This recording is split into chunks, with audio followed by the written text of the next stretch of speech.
Hi quotes. ഇന്ന് ഞാൻ കുറച്ച് സാഡ് ആയിട്ടുള്ള ദിവസമാണ് കേട്ടോ. എന്താണെന്ന് വെച്ചാൽ ഇന്നലെ ഞാൻ ഭയങ്കര ഹാപ്പി ആയിരുന്നു. കാരണം ഇന്നലെയായിരുന്നു നിങ്ങളുടെ ഗിവ് അവേയുടെ വിന്നേഴ്സിനെ സെലക്ട് ചെയ്യുന്നത്. അപ്പോൾ ഞാൻ അന്ന് ഭയങ്കര ഹാപ്പി ആയിരിക്കുമായിരുന്നു. എന്താണെന്ന് വെച്ചാൽ ഇന്നലെ എല്ലാവരുടെയും നാളായിട്ട് കാത്തിരുന്ന ഒരു ഗിവ് അവേ ഞാൻ ഇന്നലെ വിന്നറിനെ അനൗൺസ് ചെയ്തായിരുന്നു. അപ്പോൾ എനിക്ക് ഭയങ്കര സന്തോഷം തോന്നി. കാരണം എനിക്ക് ഓൾറെഡി ഞാൻ വിചാരിച്ചതുപോലെ 100 സബ്സ്ക്രൈബേഴ്സ് ആയി. അതിന് ശേഷമാണ് ഞാൻ ഗിവ് അവേ വിന്നറിനെ സെലക്ട് ചെയ്തത്. അപ്പോൾ ഞാൻ ഭയങ്കര ഗ്രേറ്റ്ഫുൾ ആയിരുന്നു. പക്ഷേ ഇന്നലെ ഗിവ് അവേൻ്റെ വിന്നറിനെ സെലക്ട് ചെയ്തതിന് ശേഷം എൻ്റെ ചാനലിൽ നിന്ന് എനിക്ക് തോന്നുന്നു ഒരു 10-15ഓളം പേര് സബ്സ്ക്രൈബ് ചെയ്തതിന് അൺസബ്സ്ക്രൈബ് ചെയ്തിട്ട് പോയിട്ടുണ്ട്.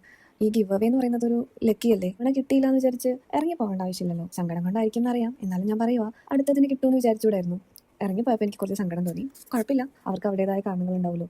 ആരും സങ്കടപ്പെടുമൊന്നും വേണ്ട. ഞാൻ ഇടയ്ക്കിടയ്ക്ക് ഇങ്ങനെ ഗിവ് അവേ ഒക്കെ തരാം. എനിക്ക് തരാൻ പറ്റുമെന്ന് ഞാൻ പ്രതീക്ഷിക്കുന്നു. നമ്മുടെ ഈ സ്ട്രെസ്സൊക്കെ കുറക്കാൻ പറ്റിയിട്ടുള്ള ആർട്ടാണല്ലോ ഈ സെൻറ്റാങ്ങളും ഡൂഡിലാട്ടൊക്കെ. അപ്പം ഞാൻ ഇന്ന് വിചാരിച്ചു ഏതായാലും കുറച്ച് സ്ട്രെസ്ഡ് അല്ലേ, അപ്പോൾ ഈ ഡൂഡിലാട്ടങ്ങ് ചെയ്യാമെന്ന്.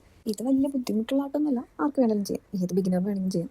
ഡ്രോയിങ് അറിഞ്ഞിരിക്കണമെന്നില്ലാത്തതുകൊണ്ട് ആർക്ക് വേണമെങ്കിൽ ഇത് വരയ്ക്കാം. അതുകൊണ്ടല്ലേ ഞാൻ വരയ്ക്കുന്നത്. എനിക്ക് എന്തായാലും ഡ്രോയിങ് ഒന്നും അറിയത്തില്ല. അപ്പം മൈൻഡ് ഒന്ന് സ്ട്രെസ് എന്നൊക്കെ റിലീസ് ചെയ്യാൻ വേണ്ടിയിട്ടും നമ്മളൊന്ന് കാമാവാൻ വേണ്ടിയിട്ടൊക്കെ നമുക്ക് ഈ ഒരു ആർട്ടൊക്കെ യൂസ് ചെയ്യാം. ഇത് ഞാൻ യൂട്യൂബിൽ കണ്ടതാണ് കേട്ടോ. ഇത് സ്ട്രെസ് റിലീഫാണ്. ശരിക്കും ഇത് സ്ട്രെസ് റിലീഫ് തന്നെ, നമ്മൾ വേറെ ഒന്നും ചിന്തിക്കത്തില്ല. കാരണം നമ്മൾ ഇത്തിരി സങ്കടത്തിലൊക്കെ ആണെങ്കിൽ ഇത് വരയ്ക്കുവാണെങ്കിൽ നമ്മൾ ഓക്കെ ആവും.